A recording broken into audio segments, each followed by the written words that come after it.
Pour savoir où l'on va, il est souvent utile de savoir d'où l'on vient. Au sujet de nos services publics et du statut de la fonction publique, il y a dans notre histoire moderne, officielle, et dans celle qui est racontée dans nos médias, une extrême discrétion sur la place et l'œuvre d'un personnage qui s'appelle Ambroise Croizat, qui tient non seulement cette discrétion historique, elle tient non seulement à sa triple étiquette. La première, être communiste, ministre des Travailleurs. La deuxième, être ouvrier. Et la troisième, ouvrier métallo, effectivement. Et la troisième, celle d'être cégétiste, secrétaire général de la Fédération de la métallurgie. Et cette discrétion historique, elle tient surtout à la dérangeante modernité de son combat et de son message politique à l'heure de la casse de nos conquis sociaux et à l'heure du renoncement du gouvernement à la politique, à une politique pour la dignité de l'homme. La modernité de ce personnage, la modernité d'Ambroise Croizat, dont l'œuvre est évidemment non séparable, bien sûr, du Conseil national de la résistance que vous connaissez tous, et de sa portée du programme. Mais la modernité réside surtout dans le choix d'une politique exclusivement centrée sur l'humain. Je vais vous lire un petit passage de son discours à l'Assemblée nationale le 27 novembre 1945, qui en est l'illustration. Désormais, déclara-t-il, dans toutes les phases de sa vie, nous mettrons définitivement l'homme à l'abri du besoin. Nous en finirons avec les angoisses du lendemain. Ce postulat, extrêmement novateur, commande l'ensemble des réformes progressistes initiées par Croizat et ses camarades ministres de l'époque. C'est la mise en place d'une sécurisation totale du travailleur et de sa famille sur l'ensemble de leur parcours de vie, avec la revendication d'une enfance digne tout d'abord par le triplement du montant des allocations familiales, l'attribution pour la première fois au monde d'une prime prénatale, l'allocation familiale, bien sûr, l'allocation de salaire unique et le doublement du congé de maternité. Un des principes novateurs pour l'époque 1945, c'est pas si vieux non plus que ça. Cette sécurisation du chemin de vie se prolonge tout au long de l'adolescence par une volonté de formation professionnelle performante, l'AFPA, les centres d'apprentissage, puis dès l'entrée au travail par l'attribution d'un salaire décent qui s'appelait à l'époque le SMIG. Pas le SMIC, mais le SMIG. Pour les travailleurs, c'est la mise en place des conventions collectives protectrices, une véritable protection dans l'entreprise, l'instauration de la médecine du travail, qui bien aujourd'hui est bien sûr bien attaquée également, et bien sûr une protection sociale financée par les richesses créées dans l'entreprise et gérée par les travailleurs eux-mêmes, et seuls par les travailleurs. Ce vrai statut social du travailleur s'affirme également par la volonté de l'associer étroitement à la gestion et l'avenir de l'entreprise avec la création des CE et de faire de l'individu un citoyen, un acteur de son outil de travail. Voilà tous les principes novateurs de ce personnage et des ministres de l'époque qui l'ont accompagné dans cette mise en place. Cette ambition elle se retrouvera également dans l'instauration, et là ça nous concerne dans le sujet d'aujourd'hui, du statut de la fonction publique. Oui, mes chers et chers camarades, après la Seconde Guerre mondiale, dans un pays dévasté par la guerre, avec une économie à plat, le 5 octobre 1946, le statut général de la fonction publique, qui ne concerne à l'époque que les fonctionnaires de l'État, est adopté à l'unanimité par l'Assemblée nationale.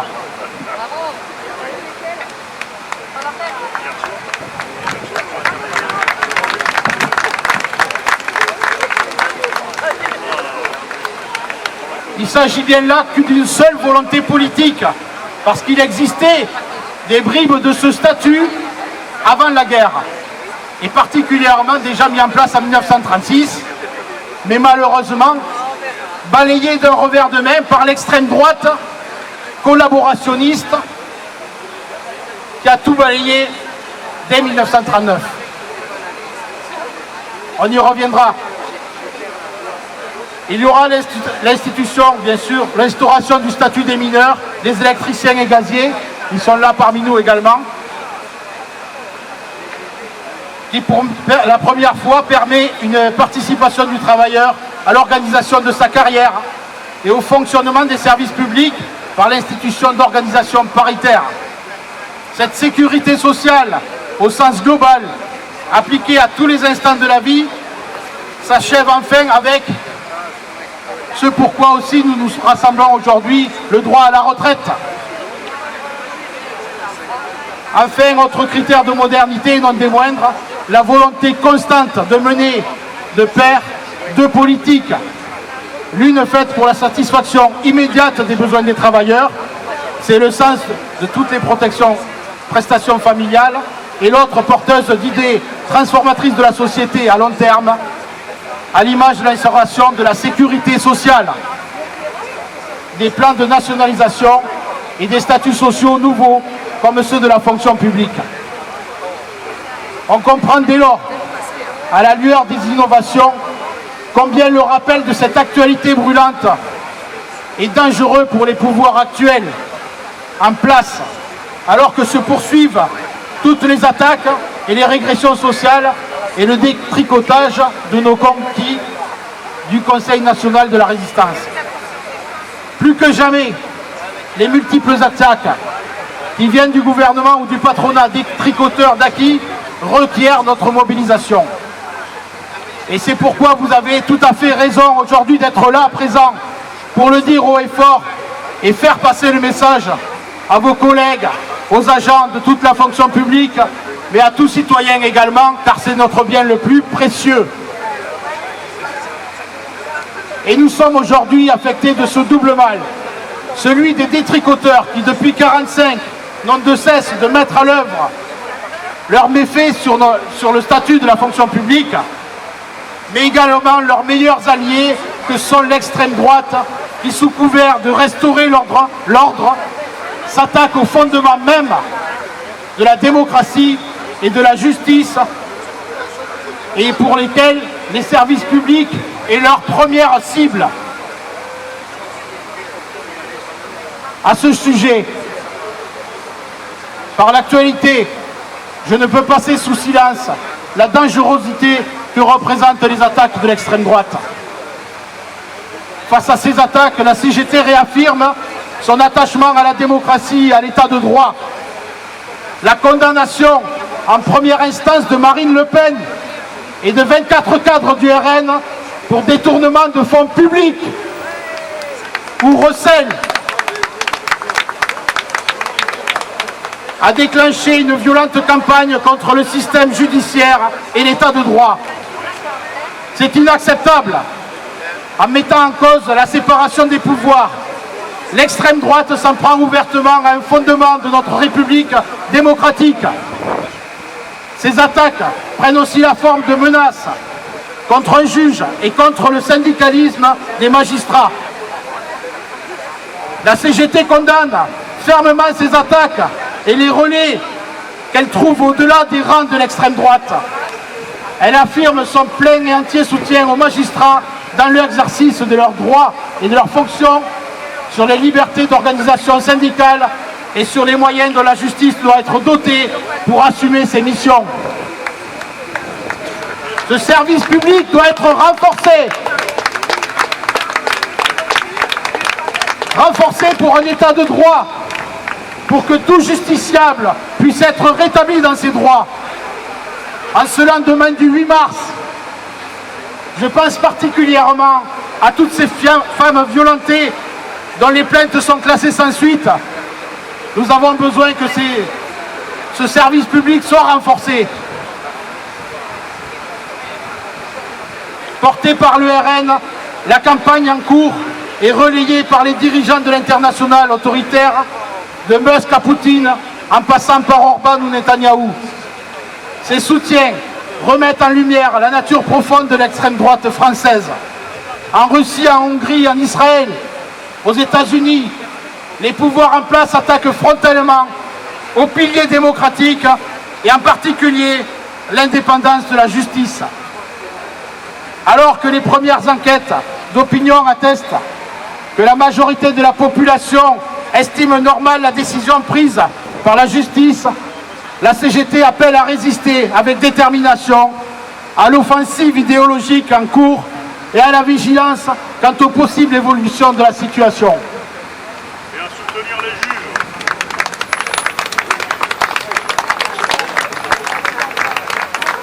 Ce 3 avril, chers et chers camarades, nous sommes rassemblés pour défendre nos services publics. Les perpétuelles attaques continuent comme depuis leur instauration en 1946, toujours sous prétexte de rigueur budgétaire qui n'a plus lieu d'être lorsqu'il s'agit d'apporter 200 milliards d'euros par an d'aide aux entreprises qui continuent de battre des records de distribution de dividendes aux actionnaires avec près de 100 milliards en 2024, tout en détruisant les emplois et en délocalisant les emplois comme le fait Michelin. Je disais, sous prétexte de rigueur budgétaire et maintenant de surcroît, sous prétexte d'économie de guerre, le gouvernement et le patronat veulent nous faire travailler toujours plus en envisageant de nouvelles régressions dans les écoles, les hôpitaux, les universités, la culture, les collectivités locales, les tribunaux. Au contraire, défendons la paix et la coopération entre les peuples, la justice sociale et environnementale. Plus que jamais, ces combats sont liés. Dans le Lot, sans pouvoir énumérer toutes les attaques, citons certaines d'entre elles, comme celle sur nos écoles, avec une Dasen qui n'a rien du rôle de délégué, mais n'est qu'une simple courroie de transmission zélée aux ordres du gouvernement qui verse dans l'autoritarisme. La CGT dénonce avec fermeté la carte scolaire 2025 dans le Lot, qui sacrifie l'éducation des élèves et les conditions de travail des personnels. Dans le premier degré, les fermetures de classes à Marcillac-sur-Célé, à Veyrac, à Montcléra, à Sauzet, à Bagnac et le Montat fragilisent l'école rurale, creusant les inégalités territoriales. Dans le second degré, les suppressions de postes. Histoire géo, SVT à Olivier de Magny, anglais à Cajar, EPS à Gramat, lettres à Prayssac, aggravent la précarité des établissements et alourdissent la charge des collègues et dégradent leurs conditions d'apprentissage pour nos enfants. Ces choix budgétaires inacceptables hypothèquent l'avenir de la jeunesse du Lot. La CGT exige le maintien de tous les postes et appelle à la mobilisation unitaire pour bloquer cette casse. L'éducation n'est pas une variable d'ajustement. Autre situation, à la direction départementale des territoires, la DDT, depuis près d'une année, le personnel vit une situation de souffrance au travail lié au projet de restructuration. et de réorganisation du service. Et en l'absence de méthodes d'accompagnement adaptées pour la conduire, sans compter les pressions exercées individuellement par un management nocif et agressif. Depuis septembre 2024, un quart de l'effectif a été ou est en arrêt de travail, dont 4 élus syndicaux, 4 agents qui ont quitté la DDT suite à ce management nocif. Les cadres sont pressurisés, les postes ne sont pas pourvus, tout cela sans aucune mesure particulière liée aux risques psychosociaux. Aucune de ces mesures n'est mise en œuvre, malgré les conseils et les avertissements des représentants du personnel, et particulièrement impactés par l'absence de dialogue au sein de la structure. Après de nombreux mois et de nombreuses tentatives, à des fins de non-recevoir répétées de la direction de la DDT, le personnel ont décidé d'arrêter le dialogue dans les instances le 6 janvier 2025. Ce jeudi 3 avril, les représentants du personnel ont remis un courrier à la préfète du Lot, lui rappelant la situation très préoccupante au sein du service et rapprenant une alerte déjà faite depuis le 25 octobre 2024. Dans ce courrier, il y est notamment demandé de renouer le dialogue, mettre un terme à la démarche de réorganisation, accompagner les collègues de retour d'arrêt maladie, pourvoir tous les postes suspendus, consolider le comité de direction fragilisé. Aujourd'hui, les agents de la DDT du Lot n'ont plus confiance en leur direction. Et bien sûr, nous sommes là pour les soutenir dans leur démarche. La dégradation de nos services publics a de graves conséquences dans la santé et la santé mentale du Lot. Les assistants familiaux qui accueillent à leur domicile des enfants ou des jeunes adultes de moins de 21 ans suite à des placements judiciaires ou administratifs dans le cadre d'un dispositif de protection de la jeunesse sont de plus en plus livrés à eux-mêmes. Les enfants sont laissés chez eux avec de plus en plus de problématiques, notamment psychologiques. L'absence de reconnaissance à la hauteur de leur travail entraîne un énorme turnover des éducateurs et des psychologues qui sont eux-mêmes débordés. En moyenne dans le Lot, un éducateur gère entre 30 et 40 enfants. Les suivis des enfants sont compliqués avec des attentes de près de 2 ans.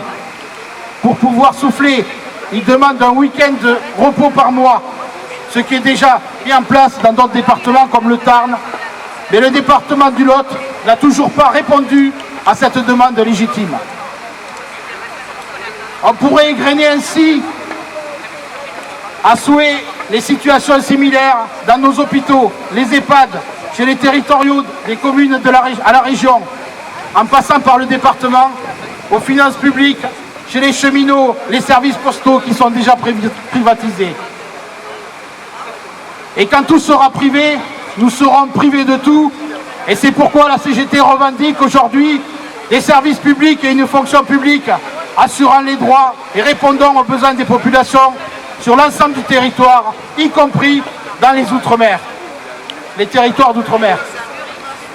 L'augmentation de la valeur du point d'indice et des mesures salariales générales, la suppression de la baisse de 10% des rémunérations pendant les congés de maladie, la refonte des grilles indiciaires, l'égalité salariale et professionnelle entre les femmes et les hommes, le rétablissement du versement de la JIPA, que les droits des agents publics au titre des politiques de protection et d'action sociale soient assurés, l'augmentation de la fiscalité des grandes entreprises et des contribuables les plus fortunés au détriment des ménages les plus modestes, des collectivités locales et des services publics, l'arrêt du manquement de l'État eu égard à son rôle de garant de l'équité territoriale, pôle financier public, l'extrême urgence d'obtenir des moyens et des résultats significatifs dans la lutte antifraude fiscale, comme chaque année près de 100 milliards d'euros, la nécessité de conditionner les aides publiques aux entreprises,